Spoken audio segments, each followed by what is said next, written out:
These are the ones who didn't wait for a seat at the table. The visionaries, the builders, the leaders who move fast and turn obstacles into opportunities. Stories of vision and resolve, of risk taken and limits broken. The grit, the courage, and the moments that changed everything. Welcome to the table. Bonnie Newberry, welcome to the table. Thank you for having me. I feel like you guys are one of the more popular bands in this area. For sure. You know what's crazy? What? The first drummer I ever auditioned, he'd been a musician around here for 20, 30 some odd years. He told me there was no market for my set list. Well, he was said wrong. nobody will hire you. Wow. And I'm like, oh. I think that you have found your people for sure, though. You guys are very popular. Thank you. I like to hear that. Yeah, 100%. Everybody around Danville knows you as In Bloom, but for those who don't, can we go ahead and give them a little bit of a rundown? I've been singing since I was a little girl. I sang a lot of classical music, and I didn't have a lot of exposure outside of high school choir. So shortly after I turned 18, I got picked up by a band called Captain's 3, and it was me and a gentleman who was in his 60s and another gentleman who was in his 60s, and we never rehearsed. We always just showed up and did it, but Tom played keys so well that it worked fine like a karaoke track. But I didn't even know the name of that band until actually just a few years ago when I saw it advertised. People asked me what band I was in. I would say the Tom Kukla Experience. So that was like cutting my teeth. I didn't have to do a lot. I just had to show up. Yeah. I took a break for a while after that. I joined another band that was looking for 2 female front people. And that was country, rock and country music. The first time I'd ever gotten to do anything like that. Yeah. And I really, really loved that. And that group eventually dissipated. And I still had this desire to sing Barracuda by heart. Yeah. And that's when I really started what I do now, which is managing the band, marketing the band, doing all of that fun stuff. So with that, I've been a musician most of my life. I'm a mother of 3 children.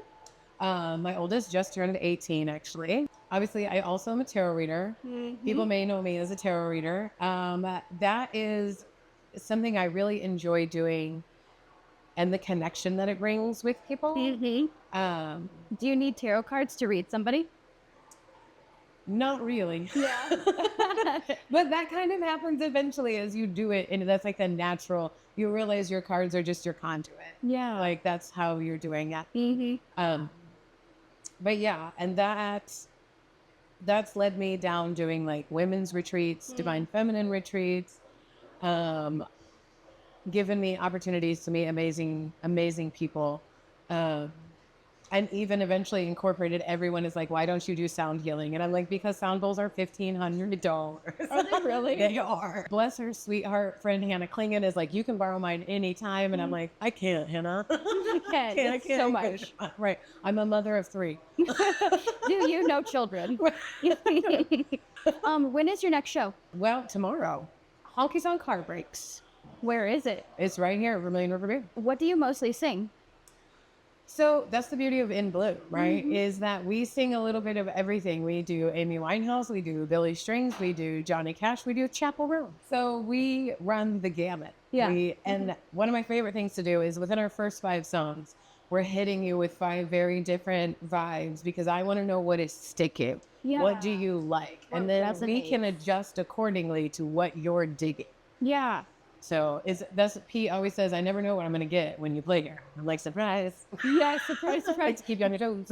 I didn't even realize that you guys did that when you performed. Do you do that every single time then? Every single time. That's crazy. So you don't know. Wow. Yeah. So you have an arsenal that you pull from? Oh, yes. Okay. Yeah. We were actually just talking about it today. We've got 7 years of material now. Yeah. And we're some of the stuff we've forgotten, Love Grows Where My Rosemary Goes. Mm-hmm. Cameron's we would kill that now. I'm I know, we gotta bring it back. What is the next event after the honky tonk? So the next one after that, Cameron, myself, and Steve, which is 3/4 of In Bloom, will be in Red Hot Winter at Champaign-Urbana at the City Center. Oh, okay. You're in Champaign. Yep. Oh, okay. I've been to the city center a couple of times. I went for line dancing, which they used to have. I feel like we need that in Vermilion County. Somebody was doing that. Really? It was a Illini Skateland. They did line dancing? They did line dancing. Like, is it like the country line dancing? I have no idea. I was just like, why is this happening at Skateland? Yeah. I mean, it's a big room. That might be why. Right. You got the space. Yeah. But yeah, line dancing. Did you go to the First Fridays event? The Illini one? No. No, my ex-husband's house burnt down on New Year's Eve. Oh, tell us that story. So, oh my God, girl. So it's New Year's Eve. We're supposed to play at Fuzzy's. And the whole day I was like hyping myself up. I was going to look so cute and I was going to do this and da-da-da. And then as Lucas and I are getting ready to walk out the door and go grab some dinner, my daughter calls, who's 14, and she's like, Mom, the house is on fire. And she says it just like that. And I'm like, okay. Like, is this like Dad has a grease fire? Yeah. Or is this like, what is happening? And she's like, I don't know. He just said to call you. And I was like, do I need to be there? How much of a fire? Right, like, what are you telling me? And then I hear Richard in the back, and he's like, tell her to get here now. Oh my gosh. I was like, okay. So we left Catlin, and they didn't live far. Actually, as we were on our way, Richard, my ex-husband, called me because this was the house we had bought before our daughter was born. We bought this house together. We raised our kids in that house up until 7 or 8 years ago together. He was like, Bonnie, it's all gone. And like this scream that left my mouth, I will never forget. And I like had to get it together, right? Because I knew my kids were not, I was like, this, whew. Yeah. So we're walking up. The house is still fully engulfed in flames as we're walking up. His neighbor across the street, Donna, was home. She's an angel. And the kids were in there. My oldest was at home with us. So it was just my younger two. And they were in the house when it started. And they were trying to throw water on it. And Richard finally was like, get out, go, get out. Because there was a gas line. It was a dryer fire. So they run out. My 9-year-old grabs his switch and his cell phone and his switch charger, but no pants. Priorities. Right. I'm like, Yeah. You know what? Okay. We got more pants. Yep. So he was like, tell me why the night that their house burned down, he makes a pizza and burns it in the oven and Snapchats, house and pizza, both crispy. Oh my God. Son. House and pizza. That's so funny. Oh my gosh. Dark humor. That's been getting them through. Yeah. Not me so much, but them. Oh my God. Oh. Distraught, understandably. My daughter was like, just kind of like, leave me alone. So we were there and kind of watching it burn. And we called Cameron on our way. And I was trying to keep it together. And that's really when I lost it, when I called in, because I was like, we're going to be like, Oh my God. he was like, you're fine. Get there when you get there. So we just kind of stood around. Richard had burns on his nose and his ears. And they had a cat, they had a cat, Ariel. And she was born under my daughter's bed when my daughter was like 3. And my youngest, finally, after about 30 minutes, is like, Ariel, where's Ariel? And I'm like, man, Ariel is a tough cookie. And the fireman walks over and tells my ex-husband they found the cat in the house. In the house. In the house. And so Cam starts falling apart. And I'm like, well, wish you could send that right here. Wish you would let me broach that. Yeah. But my boyfriend, Lucas, had just shaved his face. And the kids had not seen it yet. Oh my gosh. So he's hugging Lucas and he's bawling his eyes out. And he looks up at Lucas and he just loses it. And Lucas is like, what? And he's like, your face, I can't. I can't handle this. I can't, it's too much. So we took the kids home. Richard stayed and tried to get some stuff. We went and played our gig. Richard stayed at our house. That was the weirdest gig of my life. I walked in and Fuzzies and Sandy Meeker. I love Sandy Meeker. And because she's such a straight shooter. Yeah. I was like, hey, Sandy, my ex-husband's house just burned down. She's like, oh my God.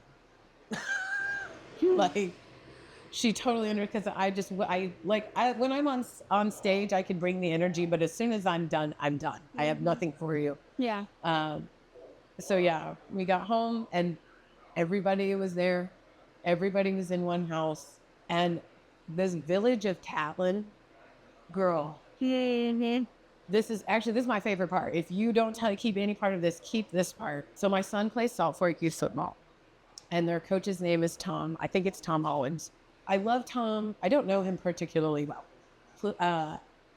But the way he shows up for these kids makes me appreciate and love Tom. And my son is not an athlete by any stretch of the imagination.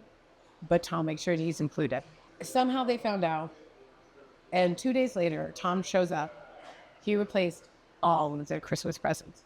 Really? He bought them each new TVs. He bought them new bed sets, new pillows.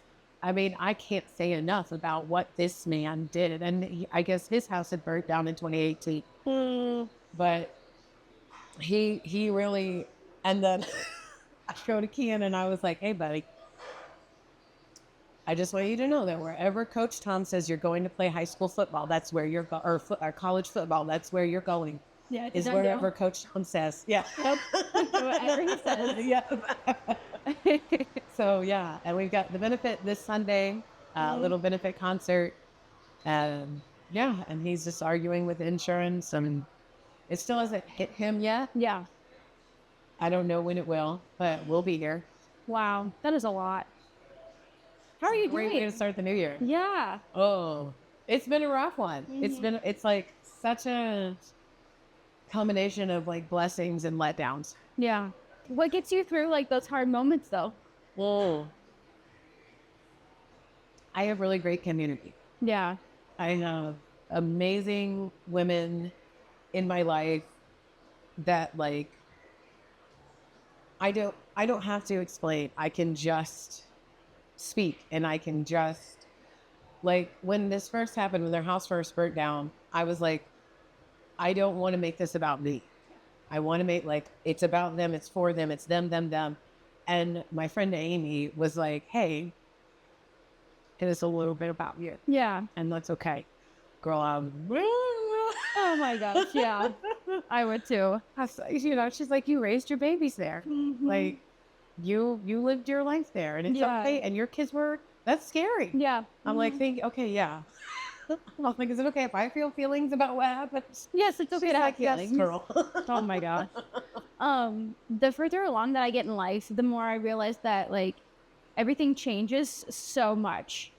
Yes. And I'm like, okay, so I'll go back to like the house that I grew up in as a kid, and I'm like, this is devastating that it's not the exact same. Yes. Or like today I stopped by my mom's house and she was getting rid of the Christmas tins that we used to like put all our Christmas cookies in. And I looked at her, I was just like, what do you think you're doing? And she's just like, oh, I don't have room for this anymore. And I was like, yes, you do. You like find it. Even like, I think about it in like terms of downtown. Yeah. And just even this bar itself. I'm like, it's gone through so many changes. I'm like, they really mean that. Like, the only thing you can count on for sure is change. Yeah. I've heard a lot of people say that about this community in particular, that the people just like wrap around you when hard things happen. They really do. They do. They really, really do. It was, when did it happen? On a Wednesday? Like Thursday and Friday, they just started leaving it on the porch. I'm like, thank you. I don't even have enough words. Yeah. And what's that place called? The Dwelling Place. Oh, yeah. The Dwelling Place got them into a home by that Monday. Wow. Yeah. That's really fast. They are amazing. I can't say enough good things about these people. Like, I'm like, I need to call them and be like, if you need live music, please call me. Yeah. Because what you do is amazing. Like, they've been a life changer for them. So for the people who don't know, what is the Dwelling Place? So I'm honestly not super, super familiar with it. I want to say Rachel George is part of it. Yeah. It's a church-based program. They're usually a day shelter. Yeah. Particularly for women and children, usually. Okay. But what they have here is this program where, like, Richard is without a home, or Yeah. maybe a woman needs to escape a place. You can live in this home free of charge. They supply the cleaning products. They supply everything. They want you to get back on your feet. But not only do they supply everything, they also give you financial literacy. So they're checking with you. Where is your bank account? What is our goals? How are we getting there? Yeah. Because that's like a whole nother part of the puzzle that not a lot of people have. So they genuinely set you up for success. Well, speaking of like sad topics, when was the last time that you cried because of music? So I actually just cried because of music yesterday. So we are performing at Vermilion. We are doing Honky Tonk Heartbreaks. And my goal was to find really, really sad songs. And to me, the saddest song, aside from Christmas Shoes, because that's seasonal, Yeah. is He Stopped Loving Her Today by George Jones. Okay. And that's on my list. But I included this song by the Chicks, When You Were Mine. Okay. And it's about a woman getting a divorce that she doesn't want, and she's willing to forgive this man, but he's in love with someone else. And there's the bridge is he's 2 and she's 4, and you know they adore you. So how do I tell them that you've changed your mind? Look, I'm going to cry talking about it. Yeah. And it came out, my parents had been divorced by the time it came out, but for whatever reason, I'm still telling you about this bridge because it hit me. Yeah. Because my dad moved to St. Luke's. Yeah. So it was like, dang, brah. Yeah. I'm like, yeah. Have you ever been on stage and you just been overwhelmed like recently and you thought like, I can't do this? Like, what do you do in those moments? There's nothing you can do. You just have to go on with the chip on your shoulder. Yeah. You just have to push through. Okay, what part of you comes the most alive when you're singing? Like, what drives you? Like, We are moving away from being a cover band and moving more into original music. We have an album coming out at the end of the year. And this journey of writing songs is so insanely vulnerable. There is a song on our EP called Painted Pictures. And I wrote that. The second verse starts, pills and bottles scattered on the floor, broken wood from where you kicked the door. That is something I walked into. yeah. That is a lived experience, that entire song. And the first time I ever performed it was here, and the Wood Chips were here. They're a fellow original band. And I realized in that moment that they would know how personal this was. And it made me so self-conscious, and I felt so insanely vulnerable. But that's how you connect with people. Everything I've written for this album is like this is Bonnie. And who you see on stage, this is Bonnie. I am equally as weird and loud at home. I'm not like, if you come to my show, we're going to interact, but when I'm on break, I'm going to be outside. Yeah. If you find me out there, cool, but I'm not really a social butterfly. I'm also not a dancer. I feel like when I sing, especially our original music, I'm telling you something. Yeah. So I'm letting you in. Are you really particular about things? Like, are you a little bit like OCD about things as well? To a degree. Yeah. So I'm an Aquarius. So we are not me people, we are we people.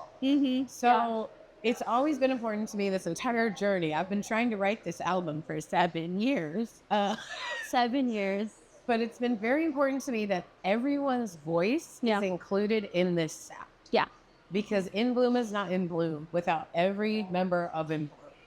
So I have kind of like a keep it between the buoys, but like I want to hear, oh, that's Cameron. Oh, that's Lucas. Oh, Steve did that. Like I want that. Yeah. It all has to complement each other. So the last question that I ask everybody, how do you define success in a way that other people might disagree with? Success to me is getting to do what I love. And when I'm not doing that thing that I love to do to pay my bills, I get to do what I want with my family. Yeah. I might work 4 nights a week and twice on the Saturday in the summer, but Monday through Thursday, we're going to be at the pool. We're going to be having picnic lunches. We're going to be celebrating Shark Week. Yes. If there's ever another Sharknado, we do miss our Sharknado parties. It's very like, that is success to me. Well, that's all I've got, but thank you so much for being on the Yeah. podcast. I appreciate you so much. Thank you.